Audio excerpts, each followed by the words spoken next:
Hello, everyone. Welcome, and we have about a minute before we will start.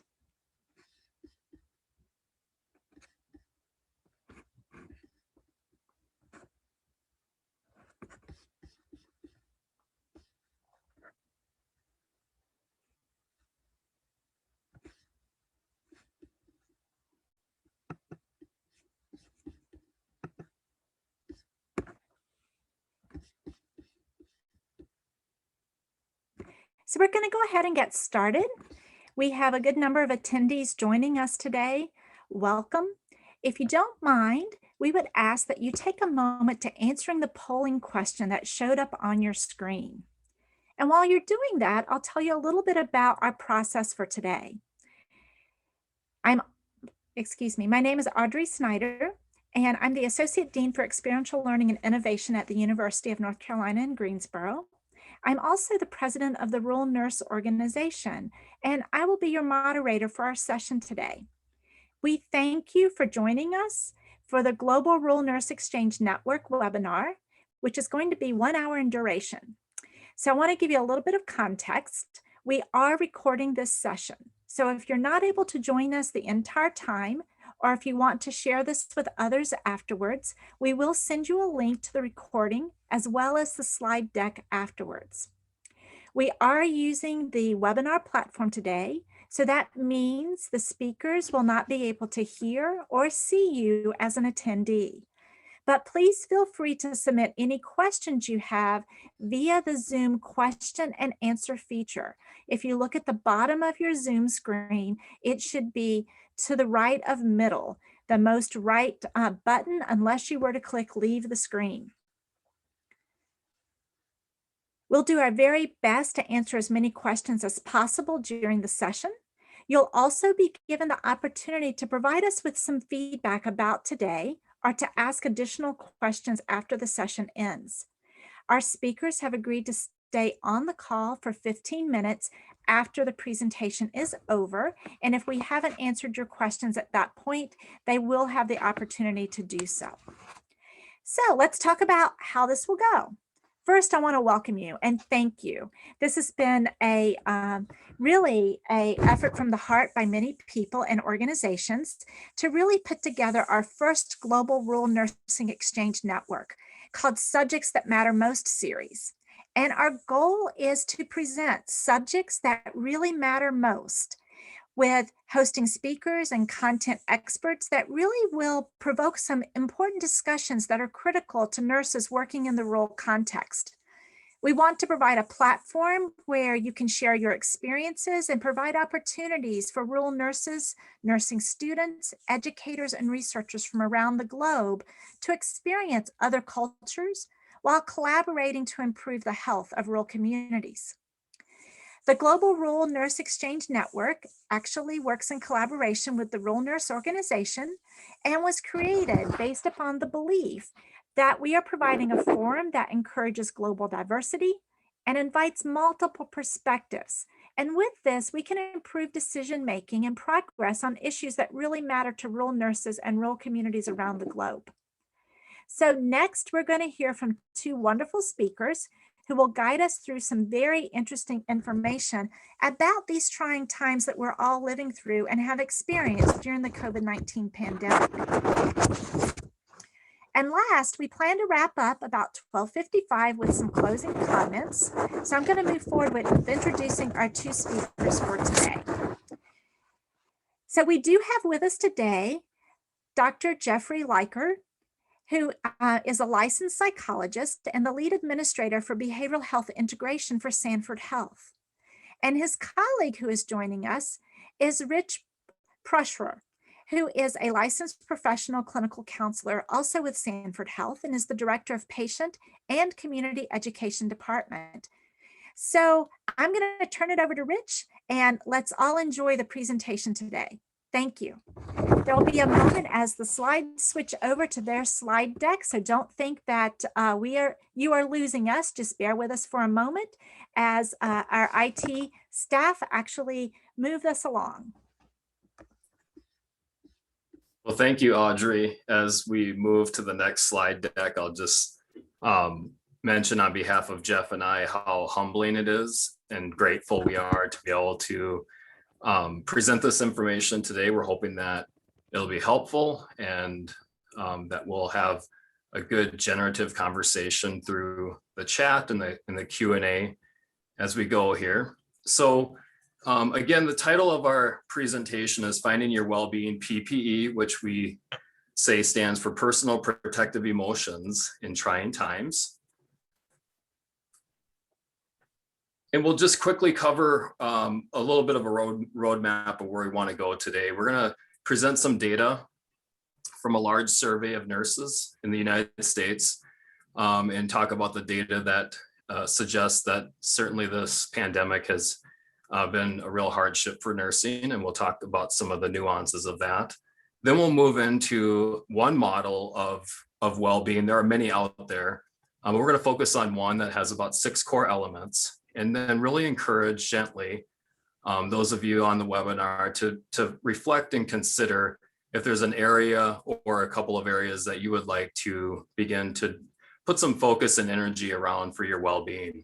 And then lastly, we'll tie it in with recognizing opportunities for growth despite and in the midst of the challenges of COVID-19. So first, just a little bit about the organization that Jeff and I represent, Sanford Health. We have a presence in about half of the states in the United States. You can see from this slide kind of the reach and the size and the number of services that our organization covers. We've had a merger with the Good Samaritan Society from a couple of years ago, so have a full scale and breadth to senior care services. So you can kind of see just at a glance that we also have a global reach with some clinics out in the world. And just wanted to give you kind of an overview of our organization. Now, to kind of move into the presentation and really to get the best out of our time together, we really welcome you, those of you on this webinar, to take this time for you. We don't want this to be a typical Zoom meeting. We have lots of distractions in healthcare, and we would welcome you to unplug a while during our time together. If you can, silence your phone, close out of your email. Just try to really unplug from distraction and try to stay fully present in the moment in our time together. You are worth it. And at times we're going to present content that lends itself to some self-reflection, some pausing. And so some of you might want to grab a pen and a piece of paper and be able to kind of jot down some of your reactions and some reflection there. So if that's helpful for you, feel free to do that. And really some of these concepts do require a little bit of time and kind of to process and to sit with for a little bit. So feel free to engage with it at the best way that you would like to do that. Next, we're going to move to what is pretty standard when we jump on an airplane. And that's that safety message. That's a routine and a rule and a law that needs to be covered with all of us so we can be safe in an emergency on an airplane. And I think there's some real wisdom here in that if we want to take care of others, you have to take care of yourself. So the instructions we get are put your mask on first, and then you can help other people on the airplane. And so that's been a very powerful, I think, prevailing message during this pandemic. And how do we recognize that? How do we be intentional about that? And it's hard. We recognize that. So self-care is paramount, and it's directed first and foremost in taking care of ourselves. So we're going to ask you to reflect on your health and well-being from the past year or so, since March of 2020, and what things are like for you today. So first, we'll take a look back even a little bit further. And this slide is just a quick summary of the research out there on the prevalence of burnout, depression, and anxiety in nurses. And we would just say that overall, there's a real significant range in terms of prevalence in the literature. And that has to do with the screener that was used, the definition of the variables, parts of the world that a study was taken. But I think overall, we see that the prevalence of these conditions and problems are relatively high and concerning, and that was before COVID. There's one study that suggests that depression rates amongst nurses is about twice that of the general population. And there are a number of other studies that show prior to COVID that there are some real concerns with the prevalence on some of those issues. And now we'll move over to Jeff, who's going to talk a little bit about the psychological phases of disaster. Thank you, Rich, and good afternoon or good morning, good evening, wherever you may be. I just echo Rich's remarks that we are very humbled to be here to share some information with you. Really want to give a shout out to some of the folks outside the United States who are joining us. Thank you. I know that is a particular challenge in some cases. So, it was about 13 months ago when the World Health Organization declared COVID-19 a worldwide pandemic. And if in the last 13 months, any of you have felt like you've been on a roller coaster, there's a good reason for that. This is information that comes from the Substance Abuse and Mental Health Services Administration in the United States here. And it's kind of a generic model for what happens when people go through a disaster. And you can see that it really looks like you're on a roller coaster. I heard a very, I think, telling remark about models like this. The comment was that stage theories are almost always wrong, but they're almost always useful for understanding. And so this is not meant to necessarily represent your personal experience, but generally speaks to how people go through traumatic events. And so if we look back to that pre-disaster, that would be before March of 2020, when we were all kind of minding our own business. And then suddenly we were in the midst of a pandemic. And we moved into that heroic phase. And you might remember that as people were singing songs about healthcare workers and calling them heroes. And in our part of the world, we had jets flying over our hospitals, commemorating the work of our healthcare professionals.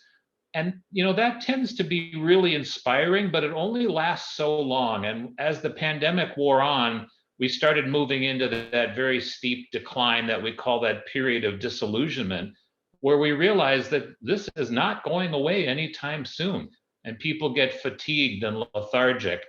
And at some point that bottoms out and begins to move in the right direction towards reconstruction. And we'd like to think that because we now have some vaccinations on board and people are beginning to get vaccinated across the world, that's probably where we are, is moving towards the upward part of that graph.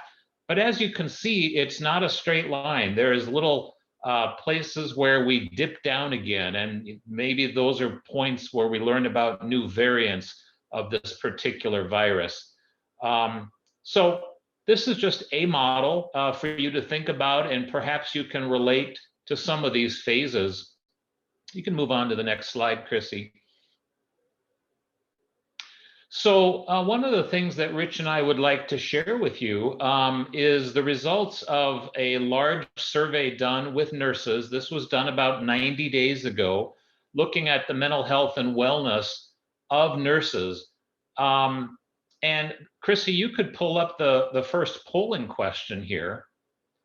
So the slide reflects one of the questions that was asked on this nationwide survey about, what are the emotions that you have felt in the last 14 days in your role as a nurse? And so this was last December, so about 90 days ago. Certainly we were in very dark times. And as you answer the polling question, I would just ask you to think about, what do you think were the top 2 highest ranking feelings reported? And Chrissy, I'll defer to you when you think we've got enough folks who have answered that will give us an idea of how closely the group today is able to predict the 13,000 nurses that responded to this survey. All right, we'll just give it a few more moments. We're at about 65% voted. Make sure you're getting those votes in.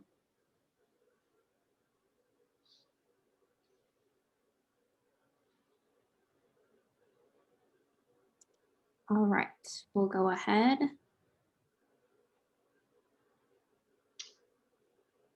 Wow. So it looks like exhausted and overwhelmed were the clear leaders. Looks like hopeful came in third, which is hopeful.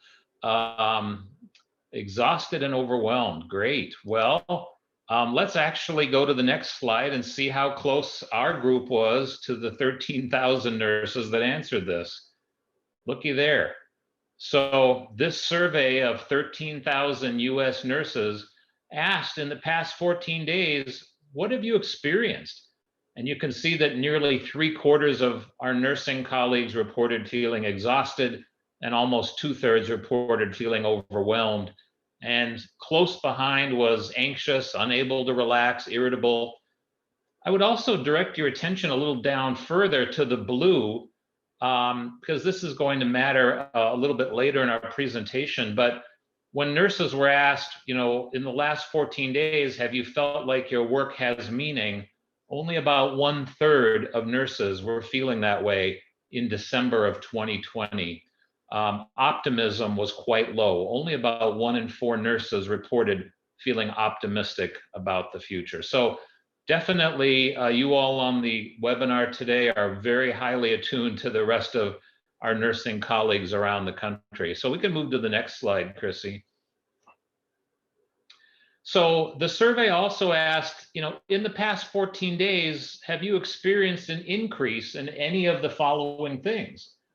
And the first thing was that about 2/3 of nurses reported that they were having trouble sleeping, or in some cases sleeping too much, and about 4 in 10 reported overeating. I'll just tell you parenthetically that the American Psychological Association came out with their 2021 report that they do annually called Stress in America. And this just came out in the month of March, so it's hot off the presses. And one of the things that this survey showed was that about 42% of people, so very close to this 40%, reported having gained weight during the pandemic. The average weight gain was 29 pounds. So not insignificant. You can see that difficulties in relationships and increased personal responsibilities, also things that our nurses were struggling with in the last 14 days. You can go to the next slide. So this is an interesting slide here. On the left, in the light blue, are things that the nurses in this survey reported that they were doing to try to strengthen their well-being. So coping mechanisms, ways to increase their resilience. And on the right-hand side were things that they had hoped to begin doing, or at least continue doing in the future. And we highlighted a couple here because in a moment, Rich is going to talk about some well-being strategies. But I think it's telling that about 4 in 10 nurses said, yes, they have used exercise or physical activity to try to cope. But almost 3/4 said, that would be a really good thing to try to do in the future. So the difference between kind of knowing what to do and actually doing it was quite disparate there. Same thing a little bit lower down. Slightly more than 1/4 of nurses said, I'm trying to cope by maintaining a healthy diet. But almost 2/3 of nurses said, that's not a bad idea. I really probably should do more of that. And I think this goes back to Rich's first slide about how nurses as a group, God bless you, are really good at taking care of others. And maybe there's a little room for improvement for taking care of yourselves. You can go to the next slide. And this was still part of the same survey, 13,000 nurses asked to respond from strongly disagree to strongly agree on a number of statements. And the one I want to draw your attention to is that second one. The statement was, I put the health, safety, and wellness of my patients before that of my own.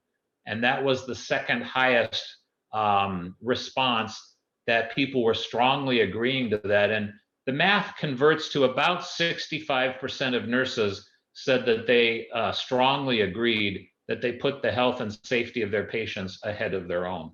So again, if there's a theme developing here that Rich and I want to sensitize you to, this is really a time in our professional careers to be taking care of ourselves. And I think there's one more slide, Christy, that I'll go over, and then I'll hand it back to Rich. So just so you're aware of this survey, a little bit of the demographics, it was almost 13,000 nurses, but I do want to be clear that this was nurses in the United States. And so we'll be interested to hear feedback from our international friends, whether that is relevant or seems similar in your part of the world. The survey was mostly white, about 4 out of 5 were Caucasian. So people of color made up about 20% of that survey. This was not a group of rookie nurses or new nurses. More than half were aged 45 years or older and had been in the nursing profession for some time. And then lastly, we just want to point out that even though today we're gathering rural nurses from around the country and around the world, this survey was mostly urban nurses in larger hospitals. So we will certainly try to learn from you as we go on, whether that data is about the same or worse or maybe better than some of our urban colleagues. So Rich, I think I will hand it back over to you. Okay, thank you, Jeff. So in a moment, we'll do another polling question, but we really wanted to pause here now that you've had a chance to see a couple of the data points that Jeff has highlighted and really reflect on how does that data speak to you in terms of matching with your experience or the experience of your colleagues or not. So the opportunity to think about the thoughts and feelings or images that come to mind when you look at the different elements that Jeff highlighted.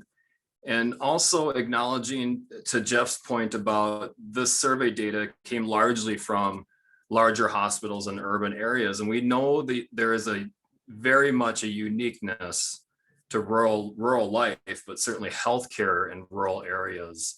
And so that's a couple of questions we would invite you to ponder, and certainly can put some responses in the chat box as well. So Christy, we'll go ahead and pull up the polling question and get going on the responses. The A would be spot on. That data really matches with my experience or those around me.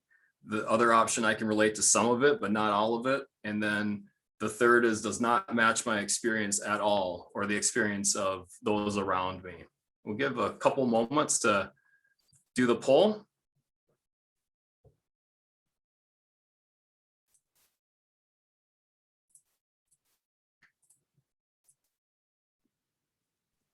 We'll just give it one more moment where it looks like almost everyone has answered.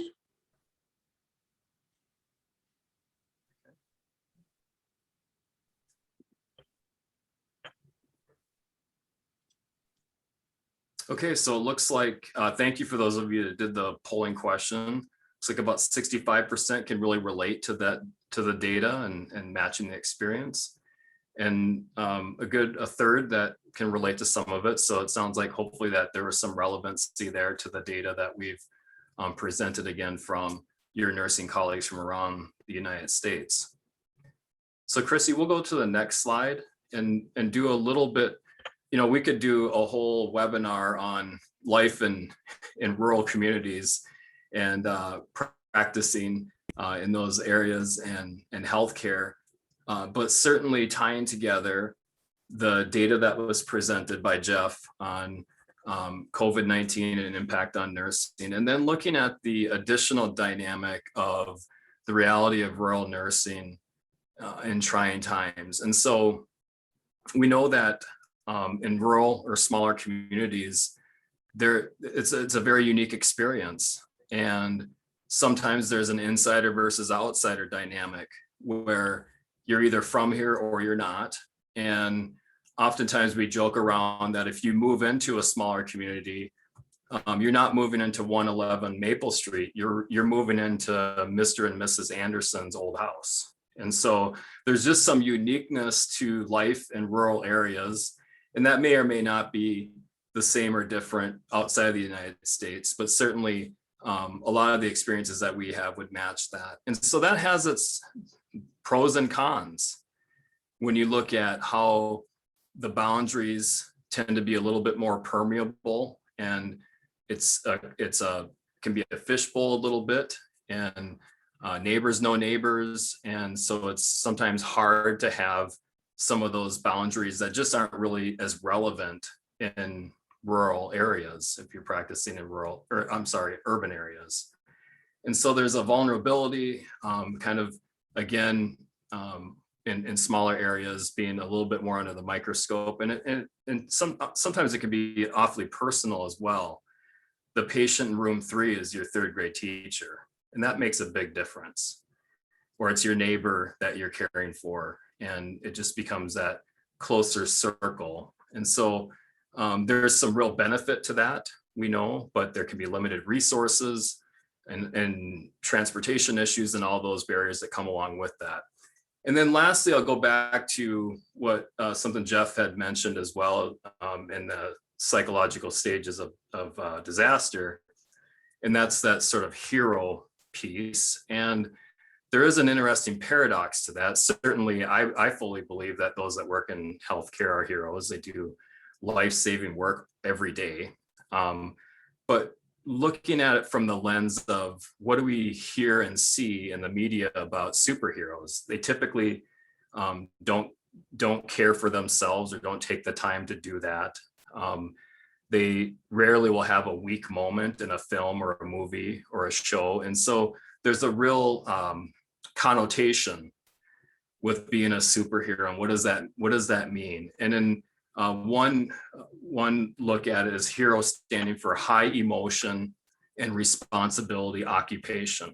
And so that probably summarizes a lot of roles in healthcare when you think about the high emotion and the incredible responsibility that all of us bear in caring for others. So Chrissy, we can go to the next slide, please. So we're going to shift now and look at one model of well-being. We think it's a fairly holistic model. There's a bunch of models out there. You can look, and there might be one that's that makes more sense to you, certainly. And we'll just key in on some elements of well-being, and then look at if a person was going to start to address one of those areas, how to get started, how to get some momentum going, and to make those promises to yourself. So taking a look at your own life in terms of your well-being and how are you doing through this pandemic? This model has 6 areas of the well-being: professional, physical, relational, financial, legal, spiritual, and emotional. And when people hear well-being, oftentimes they go right to physical well-being or even emotional well-being. But I think this model does a nice job of seeing it from a few different angles. Next slide, please.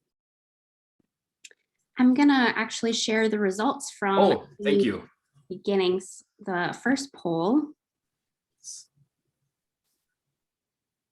Okay, thank you. So it looks like with 10 being the best, about half came in at an 8. Okay, looks like that's the most. Thank you, Chrissy.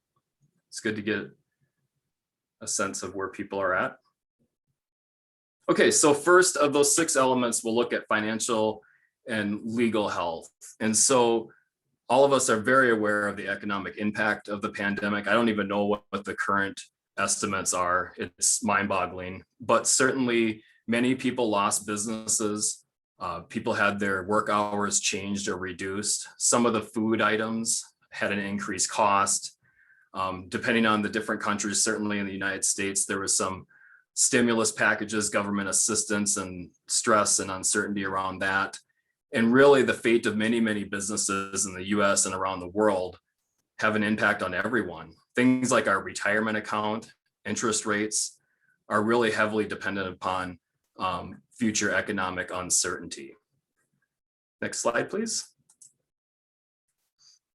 So when we look at professional health and relational health, and you ask people, what are the top, say, 5 things that you value the most or that matter to you the most? You'll get some variation, but these themes that we have: family, friends, faith, the work I do, my personal well-being. Those are quite popular for people when people will kind of self-describe their values and what matters most. And so the question for us to ponder is, what can I give to the things that matter most in my life? So of the things on the left are what matters or our values. The items on the right kind of play into that. So one could think of it as your checkbook and your calendar say an awful lot about what you value and what matters most to you, what you spend your time doing, what you spend your resources on. But don't forget personal contribution as well. So taking the time to mentor someone, taking the time to help someone move from one location to another, or donate a kidney, those are all important as well. So it's really about pausing and thinking about what matters most to me. What are the top, say, 5 values, what matters, and then looking objectively at what am I actually giving to those things? What am I contributing that either lines up or does not with what I value? Next slide, please. So we're going to queue up another polling question when it comes to emotional health and well-being. Emotional experience is very highly personal, and so your reaction to distress may be very different than mine. So we want to pause and just ask you at a glance, when you've experienced distress, what is sort of a very common emotional reaction that you experience once you've experienced distress? Is it irritability, anger, frustration, sadness, anxiety? It might be another emotion. So if you select other, feel free to put in the chat box the name of that emotion. So just in general, when you experience distress, what is your kind of default emotional reaction to that? Give just a moment until Chrissy lets me know that we've had a bunch of you respond to the poll. All right, we're a little over half. We're getting there.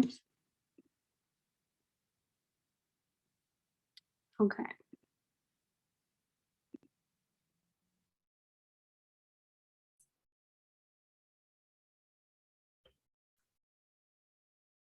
Okay, so it looks like almost half are identifying anxiety as kind of that typical emotional reaction to distress.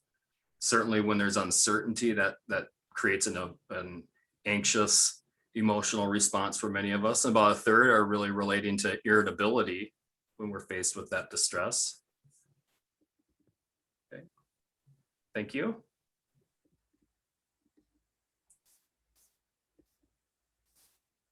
So next we'll move into spiritual health. And we're defining that today as a quality of being concerned with the human spirit or soul as opposed to material or physical things. And that can be manifested in a number of different ways. We've listed some of them here: mindfulness, worship, meditation, and others. And so we've learned as human beings that we are not in control of many things in the world and our lives. And that really, I think, is even more apparent now, given what we've lived through over the past year. Individually, how have you found strength or energy or calmness in dealing with the things that seem out of our control? So there's some things out there that can help in this regard. There's some mindfulness apps and YouTube videos on mindfulness that are pretty easy to access and try out if it's something that you're interested in doing. There's all kinds of resources for calming, centering, and refocusing. And some of these apps are actually some of these companies are making their apps free for healthcare professionals. So it doesn't hurt to do a little bit of research to see if you're interested in mindfulness and those software applications for those companies that offer a discount or make it free for healthcare professionals.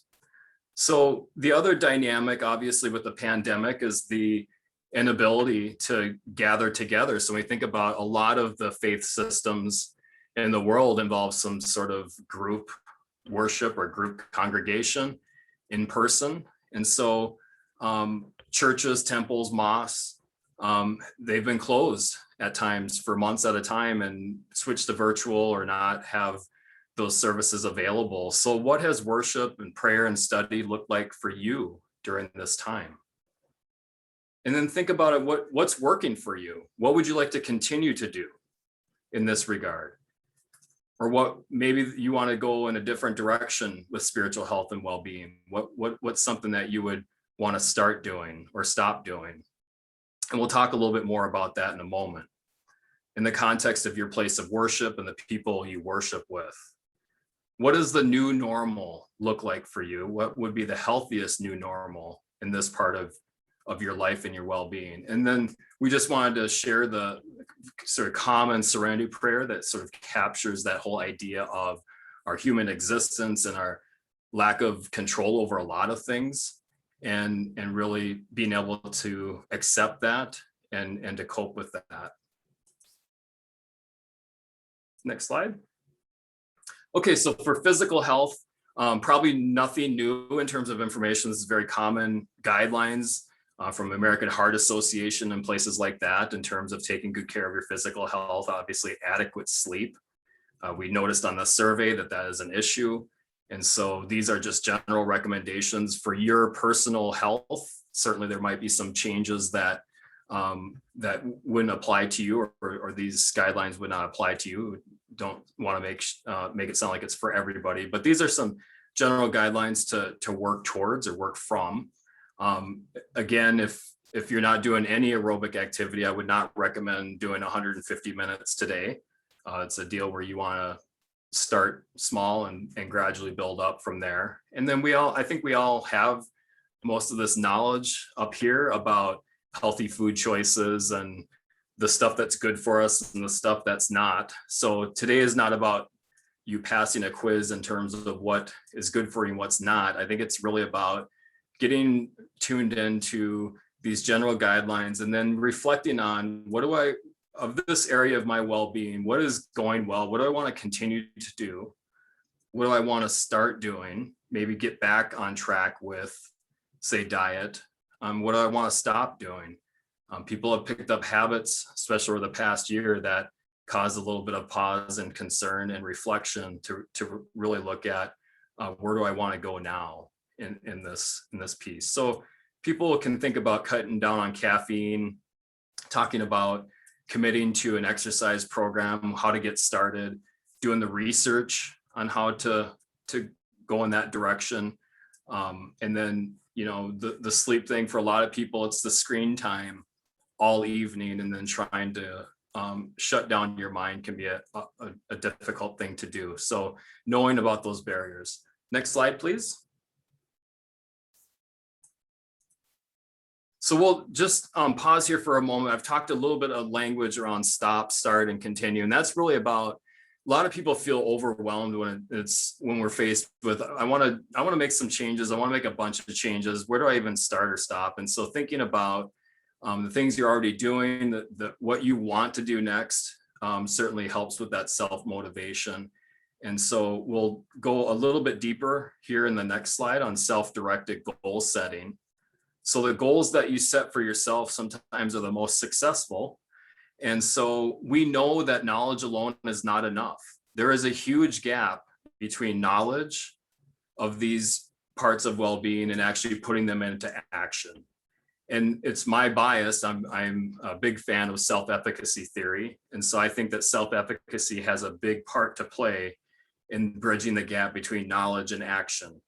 And so quite simply, self-efficacy just refers to building confidence in my abilities to achieve a certain goal. And so how do we do that?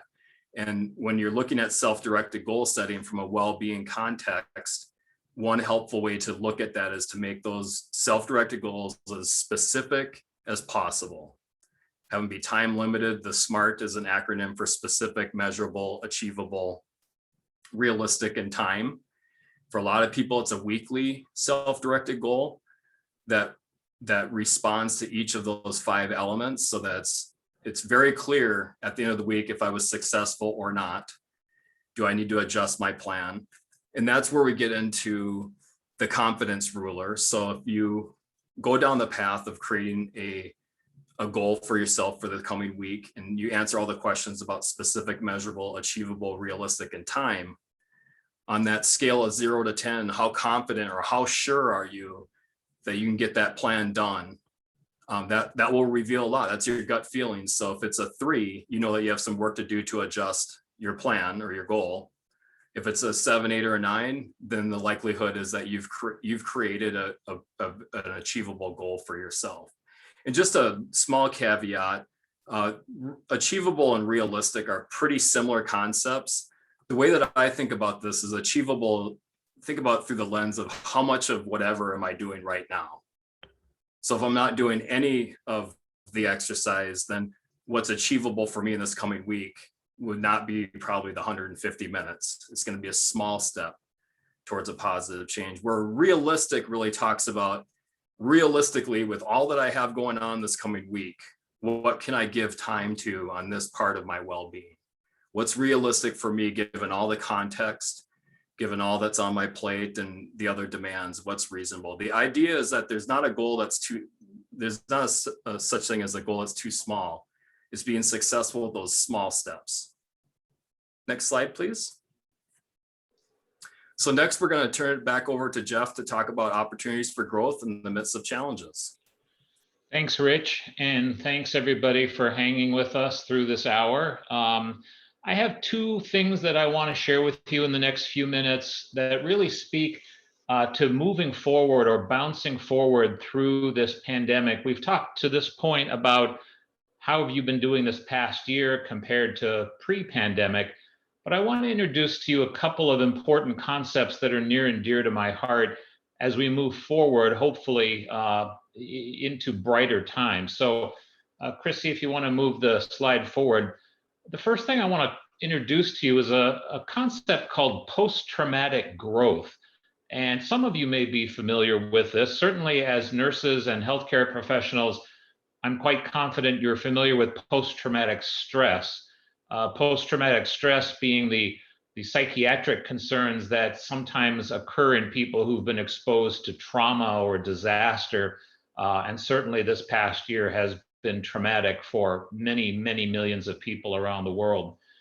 But what doesn't get quite as much press or attention is a concept called post-traumatic growth. And post-traumatic growth, or PTG, refers to the experience of positive changes that can occur as the result of the struggle with major life crises, traumas, and disasters. Now, post-traumatic growth doesn't mean that people don't suffer or that trauma is good or desirable, but rather that out of suffering comes new possibilities, and that from adversity we can gain strength. And like it or not, COVID has been so pervasive in our world that it really has in some ways offered us new ways to think about our lives, our families, our work as healthcare professionals, and our future. And so post-traumatic growth really talks about how the struggle with the crisis and not the trauma itself produces growth. And post-traumatic growth has 5 domains. And I want to just go over these very quickly with you. And as I go over each one, ask that you sort of think about how this resonates with you over the past 12 to 13 months. So the first domain of post-traumatic growth is a deeper relationship with others, meaning that trauma brings with it a greater potential for closeness to others, and in many cases, a deeper sense of compassion for those with whom we share loss. And whether you've lost family members or you simply have been working on the front lines dealing with the losses that dictates, has this affected your relationship with others in deeper ways? The second domain is an openness to new possibilities in life, meaning that the impact of the trauma of COVID-19 opens doors to new relationships, new activities, and new insights that can fill the vacancy of the loss in ways that we had not previously considered. So I'd ask you to think about what new possibilities in your life have you encountered in the last year. The third domain is a greater sense, you want to go back? Thank you, Chrissy. A greater sense of personal strength and abilities. meaning that simply surviving the worst time that we know, and of course, the last year has been the worst time for many, many people, but surviving that worst time offers us evidence of our personal strength in the context of adversity. So paradoxically, the more vulnerable we have been forced to become, the stronger we have become. The fourth domain, as Rich talked about a little bit ago, is spirituality. And we see that in post-traumatic growth, people have a stronger sense of spirituality. And for better or for worse, trauma changes the way that we understand ourselves and our existence as really mortal human beings.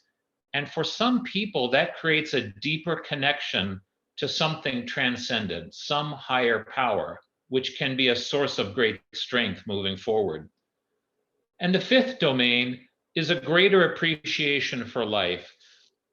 A commonly reported change in post-traumatic growth is for individuals to value simple things in life more than ever. And apparently, the more important things become less important.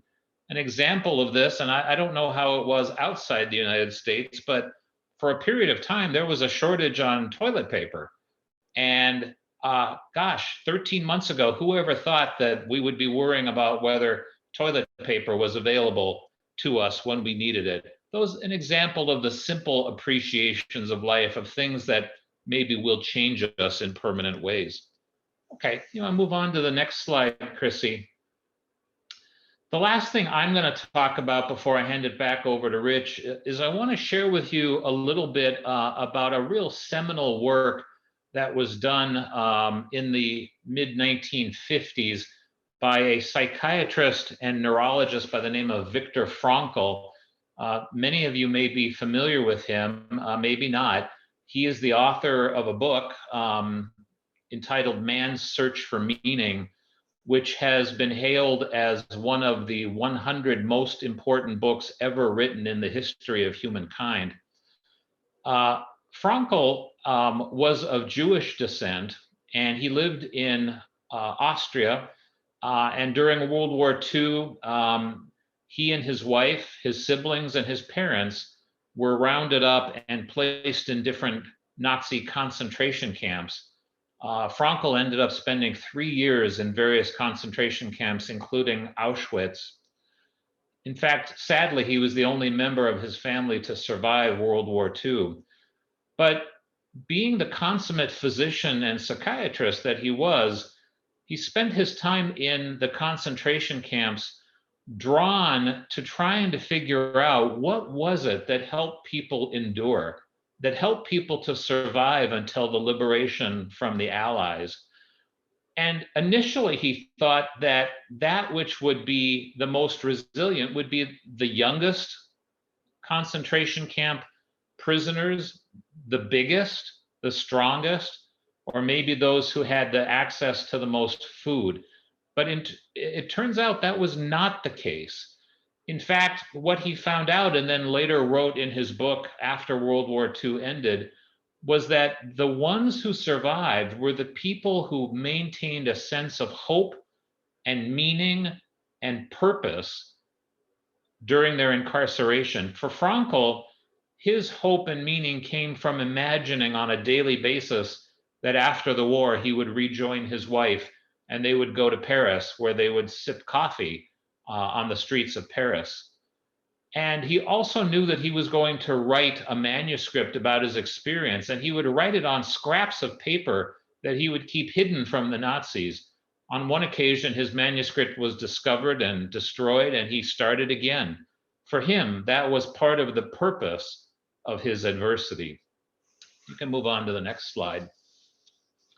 And so Frankl introduced a concept in his book that we want to share with you, and that is a will to meaning. And Frankl believed that human beings, even in our darkest of hours, and my goodness, this last year has been among the darkest of hours for many, many millions of people, that even in our darkest of hours, that our ability to sustain ourselves and to find adversity within to find resiliency within adversity comes from establishing and sustaining a sense of meaning. As he wrote in his book, he said, those people who have a why to live can bear with almost any how. If you want to move to the next slide, a couple of quotes from Frankl that you would find in his book. He says, when we're no longer able to change a situation, we're challenged to change ourselves. And everything can be taken from a man but one thing, the last of the human freedoms, to choose one's attitude in any given set of circumstances. And I just want to circle back with you to the survey we presented at the beginning as we're talking about meaning, that 2/3 of nurses in that survey last December reported that their work was lacking meaning. And so very much a concerning observation. So if you want to go to the next slide, and this will be the last slide that I will share with you. Frankl talked about asking yourself some questions, and I've adjusted some of those questions here to reflect COVID-19 to help you find meaning and purpose in the tragedy that has been the last 13 months that we've called COVID-19. And we will make the slide deck available to you, so you don't need to feel like you need to write this down unless you wish. But some questions to consider. Has anything positive come out of this experience for yourself and for others in the past year? We know what the negative has been. Has anything positive come out of this? Is there anything that you now know in April 2021 that you could not possibly have known in March 2020 that will serve you moving forward? What are you better prepared to do? What do you now appreciate about your life that in March of 2020 was the farthest thing from your consideration, but now you hold dear? What are some valuable things that you have learned about yourself and about your coworkers and your family and your friends that sadly you could not have learned in any other way that might help to give you some meaning and purpose in the tragedy of the last year? And finally, how are you more resilient in this past year? And how can you carry that resiliency forward as you move through this pandemic? And so, Rich, I think I'll hand it back to you to carry us over the finish line here. Okay, thanks, Jeff. I guess the comment that I would make, just based on as we wrap up here, when I referred earlier to these self-directed goals, I think I need to acknowledge that some of these, when it comes to well-being PPE, involve lifestyle changes, and those are hard. They're hard for you, they're hard for me, and so self-forgiveness and getting back on track is all part of it.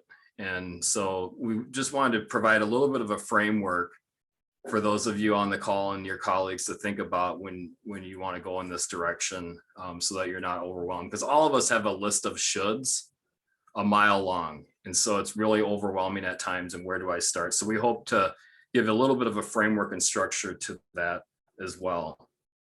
Next slide, please. So in summary, we've went over the survey data that certainly supports the notion that nurses have been heavily impacted by COVID-19. We've polled those of you on the webinar, and a lot of what we presented you could relate to.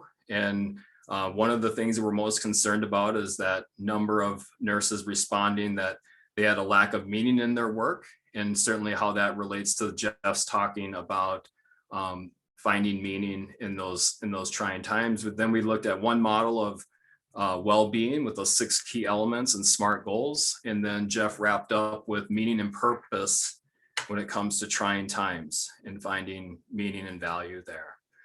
So that is our summary of the content that we wanted to cover for today. If we could go to the next slide, is just a image of a nurse from September 13th of 1918. That was during the influenza pandemic of 1918. And so we're going to pause now and welcome questions.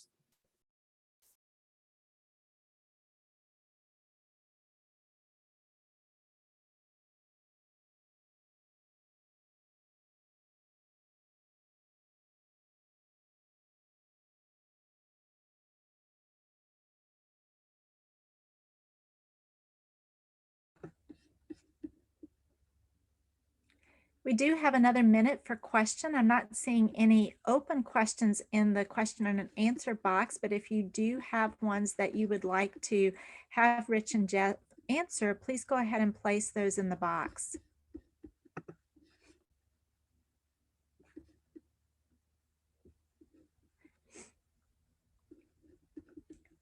So I'm seeing a question that says, what do rural nurses see that city nurses might not?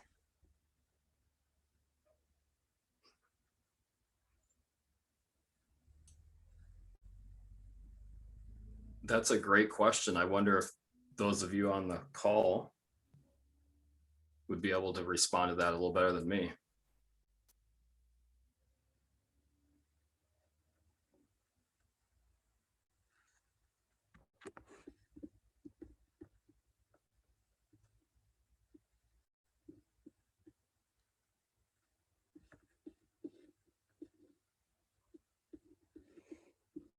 So I see Kristen's also written equipment, PPE, logistical challenges.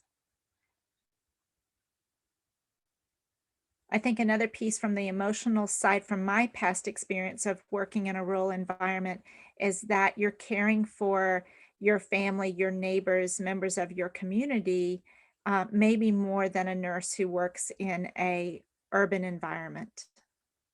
And that can take a significant psychological toll. And also, I think, puts more burden, I have felt, on the nurse who's practicing as well. This is Jeff. I would just follow up, Audrey, to what you're saying. Actually, Rich and I were chatting about this in preparation for this presentation, that I've practiced in a town of 8,000 people for about 30 years as a psychologist. So the overlapping relationships, as Rich said, are both a challenge and a joy. But one of the things that I think really struck home for me was what I call rural accountability. In other words, we all have an accountability to our profession, to the law, to the ethics of our particular guilds. But in small towns, there's also a rural accountability that if you're going to be a member of this tight-knit community of a small number of people, you are expected to contribute to that community in ways that are not so anonymous as it might be in a town of 1 million people, where when you leave work, you're not going to see anybody else at all till you come back to work that you know. But I think that is both a joy of rural practice, but also a challenge is how do you keep all of those things straight in your head when the community may demand things of you that may push some of the ethical boundaries around that we are required to follow.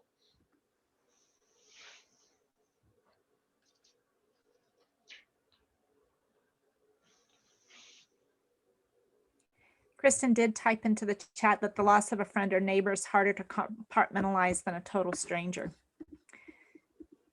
And I will agree with you, Kristen.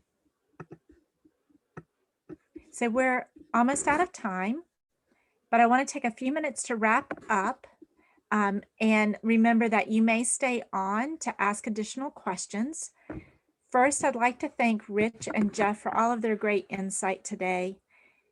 The Global Rural Nurse Exchange Network and the Rural Nurse Organization really appreciates you taking your time out of your busy schedules to share your expertise with you. Just want to remind you that you will receive a follow-up message as a participant today that will give you a link to the recording and the slides that have been presented, any unanswered questions and answers, as well as a list of resources and the GRNEN social media links. We want you to feel free to share this with your colleagues who might benefit from today's information. And we also ask that you let us know what other subjects are important to you. There will be a 2-minute survey that you'll receive along with the recording links. And with that, we'd like to know, are there other topics that the GRNEN can bring forth? Now, if we didn't get to your question or you've got another question, we want you to stay on the call to be able to speak with Rich and Jeff. I will send responses to questions with the recording links. We thank each of you for joining us today. We hope that you found it helpful and will be willing to join us for some of our future webinar series. Follow us on social media. The links have been placed in the chat, but they will also be sent to you by email with the follow-up. So thank you to each of you for being a part of today's discussion. We hope you have a great rest of your day.